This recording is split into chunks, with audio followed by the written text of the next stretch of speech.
Wymondham is typical of many Leicestershire windmills. Its heyday was in the early 1800s, when it was one of two in the village.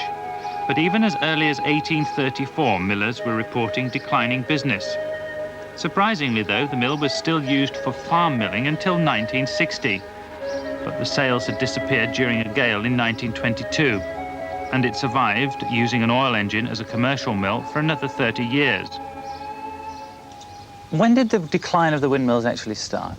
Well, the beginning of the windmill decline really started around about the late 1870s due to changes in milling technology and different wheats that were coming on the market. And it was a gradual decline over the years, various other reasons. The First World War was a major impact, with men going off and being killed. And the final end of the windmill really came in the 1920s and 30s. So how many windmills do you think there were in Leicestershire?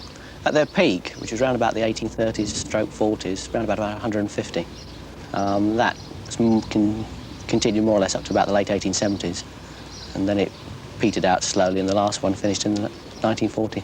Now, what sort of condition are they in? We're obviously at Wymondham now. I mean, this actually looks quite good, apart from the top, which is covered in corrugated iron. There's only two other windmills in Leicestershire that are still relatively complete, and one in Rutland. This particular one still contains all its machinery, and eventually will be restored.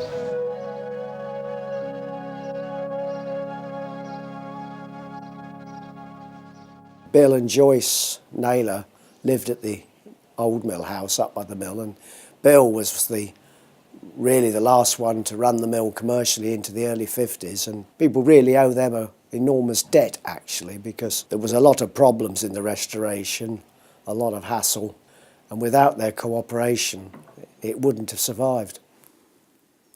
A lot of people are worried, really, because, you know, how are we going to bring the younger generation in?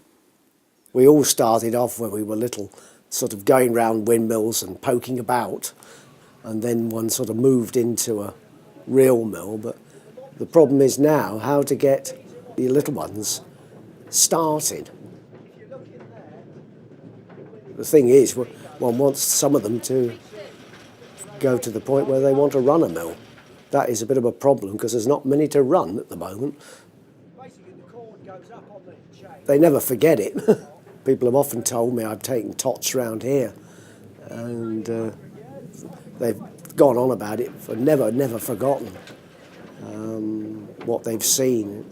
Some of them, it makes quite an impression, because it's so different from their normal world.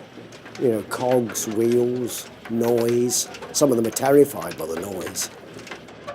I think it's very important that these kids have the opportunity to come.